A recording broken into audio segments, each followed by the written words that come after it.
आज मैं आप लोगों के साथ शेयर करने वाली हूँ 15 प्लस कुछ ऐसे परमानेंट फूलों वाले पौधे जो कि शेड लिविंग पौधों की लिस्ट में आते हैं। यानी कि ये जो पौधे हैं छाया में खिलते हैं। इनमें से एक दो पौधे को छोड़ करके सभी पौधे परमानेंट हैं। एक बार आपके गार्डन में आ गए तो हमेशा के लिए आपके गार्डन में रह जाएंगे। इनमें से कुछ पौधे तो ऐसे हैं जो कि बिल्कुल छाया में यानी कि इंडोर ही ग्रो ही करते हैं और फूल भी खिलते हैं। लेकिन कुछ पौधे ऐसे भी हैं जिनको कि थोड़ी सी ब्राइट लाइट यानी कि हल्की सी रोशनी चाहिए या फिर मॉर्निंग की आधा से 1 घंटे की सनलाइट इनको मिल जाएगी तो ये जो पौधे हैं अच्छे से ग्रोथ भी करते रहेंगे और खिलते भी रहेंगे। इनमें से कुछ पौधे ऐसे भी हैं जो कि लगभग पूरा साल ही खिलते हैं और बहुत ही लो मेंटेनेंस है और 6 इंच से लेके 8 और 10 यानी कि छोटे से छोटे पॉट में इजीली ये सरवाइव भी करते रहेंगे और ग्रोथ भी अच्छे से करते रहेंगे। तो चलिए वीडियो को शुरू करते हैं। तो देखिए लिस्ट में सबसे पहला जो प्लांट है ये है एंथोरियम। ये पौधा बिल्कुल शेड लिविंग यानी कि छाया में ग्रो होने वाला है। इसको आप अपने बेडरूम, ड्राइंग रूम या फिर बैल्कनी में कहीं ऐसी जगह रख सकते हैं जहां बिल्कुल भी सनलाइट या फिर ब्राइट लाइट भी नहीं आती है। उसी में ये बहुत अच्छे से ग्रोथ भी करेगा और फ्लावरिंग भी करता रहेगा। ये कई सारे रंगों में आता है लेकिन इसका रेड कलर बहुत ही कॉमन सा कलर है। नेक्स्ट जो प्लांट है ये है देखिए साइक्लामेन। ये पौधा भी सेम एंथोरियम की तरह ही ग्रो करता है। इसको जरा सा भी अगर धूप में आप रख दोगे तो इसकी पत्तियां जलने लगती हैं, इसलिए इसको भी आप लोग बिल्कुल इंडोर एंथोरियम की तरह ही ग्रो कीजिए। इस समय ये पौधे आपको नर्सरी पर आसानी से मिल जाएंगे। नेक्स्ट जो प्लांट है ये है देखिए केला लिली के। ये पौधे साल में 2 से 3 बार फ्लावरिंग पर आते हैं और इनके ऊपर एक बार जब ये फूल खिल जाते हैं, खिलने के बाद 2-2, 3-3 महीने तक इसी तरीके से खिले रहते हैं। इन पौधों को बल्ब से यानी कि कंद से ग्रो किया जाता है तो ये नीचे से बहुत तेज़ी से मल्टीप्लाई होते हैं, यानी कि इनमें नीचे से इनके जो बल्ब हैं वो मल्टीप्लाई होते रहते हैं। साइडों से देखिए इस तरीके से इनमें ये बेबी प्लांट निकलते हैं। नेक्स्ट जो प्लांट है इनको भी देखिए बल्ब से ही ग्रो किया जाता है। ये भी डिफरेंट कलर वैरायटियों में आते हैं। इन पौधों को 8 से 10 इंच का पॉट इनफ रहता है। ज़्यादा बड़े पॉट में इनको मत लगाइए। ये जितने भी बल्बस प्लांट होते हैं इनके पानी की रिक्वायरमेंट कम होती है। ज़्यादा पानी अगर इन पौधों में दे देंगे तो इनके जो बल्ब होते हैं वो गल जाते हैं। अगले ये जो फूल हैं ये है देखिए रेननकुलस के। वैसे तो इनको विंटर का गुलाब कहा जाता है लेकिन ये जो फूल है दिखने में गुलाब से भी ज़्यादा सुंदर लगते हैं। इन पौधों को बीजों से और बल्ब से दोनों तरीकों से ग्रो किया जाता है। इन पौधों में नवंबर से लेकर अप्रैल तक ही फ्लावरिंग होती है। जब टेम्परेचर 15 और 30 के बीच में रहता है तब इनमें अच्छे से फ्लावरिंग होती है। लेकिन वैसे ये परमानेंट ही पौधे हैं। तो परमानेंट कैसे हैं देखिए, इन पौधों को हमें 2 तरीकों से नेक्स्ट ईयर के लिए सेव करना होता है, बचाना होता है। तो पहला तरीका तो ये है, जब पौधे के ऊपर पहला फूल खिलता है तो उस फूल को आप लोग सूखने के लिए छोड़ दीजिए। जैसे कि ये फूल आप लोग सामने देख रहे हैं, ये मेरे पौधे का पहला फूल था तो इसको मैंने इसलिए छोड़ा है ताकि मैं अपने पौधे के ऊपर से बीज को कलेक्ट कर पाऊँ। तो देखिए इसका फूल जब मुरझा करके सूख करके गिर जाता है तो कुछ इस तरीके का इसका सीड पॉट बन जाता है। इसी के अंदर इसके बीज होते हैं। तो पहला तरीका तो ये हो गया। दूसरा तरीका, मई जून के महीने में इस पौधे के नीचे बल्ब बनते हैं, यानी कि पौधा जब खराब हो जाएगा तो उस टाइम पर इसकी मिट्टी में से इसके बल्ब को निकाल करके हमें नेक्स्ट ईयर के लिए सेव करके रख लेना है। जो प्लांट है ये है देखिए साल्विया का। ये पौधा बहुत ही हार्डी होने की वजह से दोनों कंडीशन में ग्रो कर जाता है, यानी कि इसको आप लोग छाया में और धूप में दोनों परिस्थितियों में ग्रो कर सकते हैं।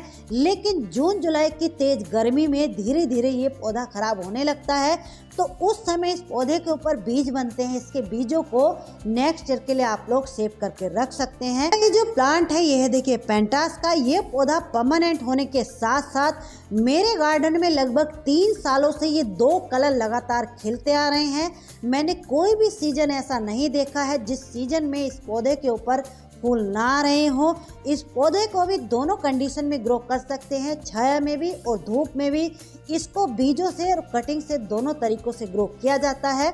नेक्स्ट जो प्लांट है ये डैफोडिल्स की एक वैरायटी है। इसमें कुछ और वैरायटी भी आती हैं, लेकिन ये येलो कलर बहुत ही कॉमन सी वैरायटी है। ये पौधा भी मई जून की गर्मी में जब फूल देना बंद कर देता है तो उस समय इसके बल्ब को हम नेक्स्ट ईयर के लिए सेव करके रख सकते हैं। नेक्स्ट जो प्लांट है ये है देखिए जरबेरा का। ये बहुत ही कॉमन सा प्लांट है, लेकिन कुछ लोग इस पौधे के बारे में नहीं जानते हैं। कहते हैं कि ये विंटर में ही खिलता है, लेकिन ऐसा बिल्कुल भी नहीं है। ये पौधा ऐसा है पूरा साल तो फ्लावरिंग करता है, लेकिन सर्दियों में इस पौधे को सुबह की आधा से 1 घंटे की अगर धूप मिल जाए तो ये बहुत अच्छे से ग्रोथ करेगा। बाकी पूरा साल इसको आप लोग छाया में ग्रो कर सकते हैं। कई सारे रंगों में आपको ये मिल जाएगा। नेक्स्ट जो प्लांट है ये है देखिए प्रिमरोज या फिर प्रिमला के नाम से भी इनको जाना जाता है। ये 2-3 वैरायटियों में आते हैं। ये पौधे भी बिल्कुल छाया में ही ग्रो करने वाले हैं। इन पौधों को आप लोग कोशिश कीजिए किसी ऐसे पॉट में लगाइए जिस पॉट की गहराई हो लेकिन चौड़ाई ना हो, यानी कि 8 इंच का पॉट इनके लिए इनफ रहता है। चौड़े पॉट में इनकी जो पत्तियां मट्टी से जब टच होती हैं तो इनमें फंगस लगने के चांस रहते हैं, इसलिए आप इनको इस तरीके के पॉट में लगाइए। ये है देखिए हाइब्रिड क्लेंचो। इनके ऊपर जब पूरे अच्छे तरीके से ये फूल खिल जाते हैं फिर आप इनको उठा करके बिल्कुल छाया वाली जगह में रख दीजिए। लेकिन जब इनके ऊपर कलियां बनना शुरू होती हैं तो ऐसे में आप इनको कहीं ऐसी जगह रखिए जहां इनके ऊपर मॉर्निंग की यानी कि सुबह की आधा घंटे की धूप इनके ऊपर पड़ जाए या फिर अच्छी सी रोशनी इनको मिल पाए।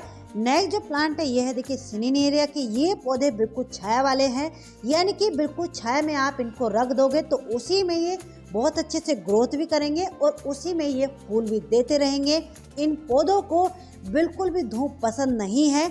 जरा सी भी तेज धूप में इन पौधों को रख देते हैं तो इनकी पत्तियां मुरझाने लगती हैं। इन पौधों के ऊपर जब इनके फूल खिल करके सूख जाते हैं तो उसके बाद इनके ऊपर बीज बनते हैं। तो नेक्स्ट ईयर के लिए इनके बीजों को भी आप लोग कलेक्ट करके रख सकते हैं, तो ये पौधे भी आपके परमानेंट हो जाते हैं। इनके फूल एक बार खिलने के बाद कई महीनों तक लगातार इसी तरीके से खिले रहते हैं। इनको आप हैंगिंग बास्केट में या छोटे से छोटे पॉट में, बोटल्स में आसानी से ग्रो कर सकते हैं। अगला ये जो प्लांट है ये देखिए इम्पेशन की एक वैरायटी है। इसको चाइनीज बाल्सम के नाम से जाना जाता है। ये बहुत सारे रंगों में आता है, परमानेंट पौधा है, लेकिन समर में जून जुलाई की गर्मी में गर्म हवाओं से इसको हमें बचाना पड़ता है, यानी कि ये बिल्कुल छाया में ग्रो होने वाला पौधा है। तो उस समय अगर आपने इस पौधे को बचा लिया तो ये पौधा भी हमेशा आपके गार्डन में बना रहेगा। नेक्स्ट जो प्लांट है ये है देखिए बिगोनिया का। ये पौधा दिखने में जितना सुंदर लगता है उतना ही हार्डी और मजबूत होता है। पूरा साल इसी तरीके से कंटिन्यू फ्लावरिंग करता रहता है। इस पौधे को सर्दियों में आप 1 से 2 घंटे की धूप में भी ग्रो कर सकते हैं या फिर बिल्कुल छाया में भी ग्रो कर सकते हैं। इस पौधे की सिर्फ एक ही शिकायत रहती है कि इस पौधे में पानी बहुत ही कम चाहिए होता है, क्योंकि ये सक्युलेंट फैमिली से बिलोंग करता है। नेक्स्ट जो प्लांट है ये है देखिए आईवी जेरेनियम। ये जेरेनियम की एक वैरायटी है। ये वाली वैरायटी बेल की तरह ग्रो करती है और इसकी दूसरी वाली जो वैरायटी होती है वो पौधे की तरह ग्रो करती है। जेरेनियम की जो वैरायटियाँ होती हैं ये अक्टूबर से लेके जुलाई अगस्त तक कंटिन्यू फ्लावरिंग करती हैं। जुलाई अगस्त के महीने में जब बारिशें बहुत ज़्यादा पड़ने लगती हैं उस समय थोड़े से समय के लिए इसकी फ्लावरिंग बंद होती है। उस समय बारिशों के पानी से इसे हमें बचाना पड़ता है। बाकी पूरा साल हमारे गार्डन में ये सरवाइव करता रहेगा। इसको भी विंटर में मॉर्निंग की आधा घंटे की सनलाइट अगर मिल जाए तो बहुत अच्छा होगा। अगर नहीं भी मिलेगी तो ब्राइट लाइट में ही सरवाइव करता रहेगा और अच्छे से फ्लावरिंग भी करता रहेगा। ये है देखिए कार्नेशन। ये डायंथस की फैमिली के ही पौधे हैं, लेकिन डायंथस को धूप की जरूरत होती है, इन पौधों को धूप की जरूरत नहीं होती है। मॉर्निंग की आधा 1 घंटे की धूप अगर इनको मिल जाए तो ये बहुत अच्छे से ग्रोथ करते हैं।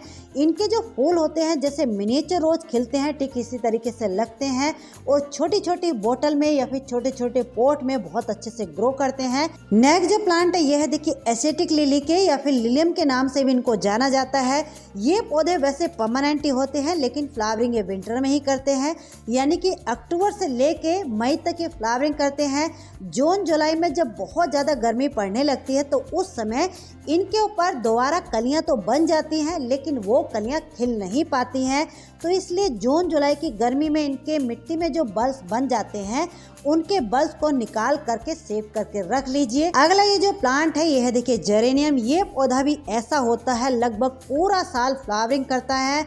बारिशें जब बहुत ज़्यादा होने लगती हैं उस समय इस पौधे की स्टेम गलने लगती है, यानी कि इसको बारिश के पानी से हमने अगर बचा लिया तो ये पौधा हमारे गार्डन में हमेशा रहेगा। इसको मॉर्निंग की आधा एक घंटे की धूप अगर मिल जाए तो उसमें ये बहुत अच्छे से ग्रो करेगा, यानी कि विंटर में।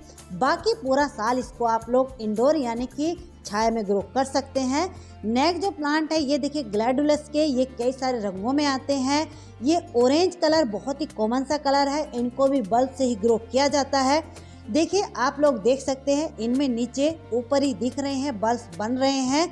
तो ये पौधे भी ऐसे होते हैं, अप्रैल तक फ्लावरिंग करते हैं, उसके बाद इनके बल्ब को निकाल करके सेव करके रख सकते हैं। नेक्स्ट जो प्लांट है ये है देखिए पोंसेटिया। ये भी बहुत सारे रंगों में आते हैं। ये पौधे भी परमानेंट ही है। इनको आप लोग कटिंग से भी ग्रो कर सकते हैं। इनके जो पौधे हैं नर्सरी पर हालांकि थोड़ा सा कॉस्टली मिलते हैं। 8-8 इंच के पॉट में लगे हुए ये जो पौधे हैं आपको 200 तक के मिलेंगे, लेकिन परमानेंट होने की वजह से एक बार आपके गार्डन में आ गए तो हमेशा आपके गार्डन में बने रहेंगे। ये जितने भी पौधे आज मैंने आप लोगों के साथ शेयर किए हैं सारे ही पौधे परमानेंट हैं। परमानेंट कैसे हैं? जैसे पोंसेटिया हो गया तो पोंसेटिया का जैसे ही सीजन चला जाता है तो इनकी कटिंग को हमें लगाते रहना है। जैसे सिनिनेरिया हो गए, सिनिनेरिया अप्रैल मई तक खिलेंगे, तो खिलने के बाद इनके ऊपर बीज बन जाएंगे, तो इनके बीजों को हमें कलेक्ट करके रखना है। तो इसीलिए ये जो पौधे हैं जैसे अप्रैल मई तक खिलेंगे तो जो पौधों के ऊपर बीज बनेंगे उनके बीजों को कलेक्ट करके रख लीजिए। या फिर जो बल्बस प्लांट है जैसे कि रेननकुलस हो गए तो इनके ऊपर बीज भी बनते हैं, इनके बीजों को आप लोग इकट्ठा कर सकते हैं। या फिर इनमें नीचे बल्ब बन जाते हैं। अप्रैल मई के महीने में जब आप इनको निकाल करके देखोगे तो इनकी मिट्टी में आपको बल्ब मिल जाएंगे। तो नेक्स्ट ईयर के लिए इनके बल्ब को बीजों को कलेक्ट करके रख लीजिए। तो चलिए फ्रेंड्स, आज की ये जानकारी आपको कैसी लगी? अच्छी लगी तो प्लीज़ वीडियो को लाइक ज़रूर कर दीजिए। चैनल पर पहली बार आए हैं तो चैनल को सब्सक्राइब कर लीजिए। मिलते हैं किसी नेक्स्ट वीडियो में नेक्स्ट टॉपिक के साथ। तब तक के लिए बाय। Happy gardening.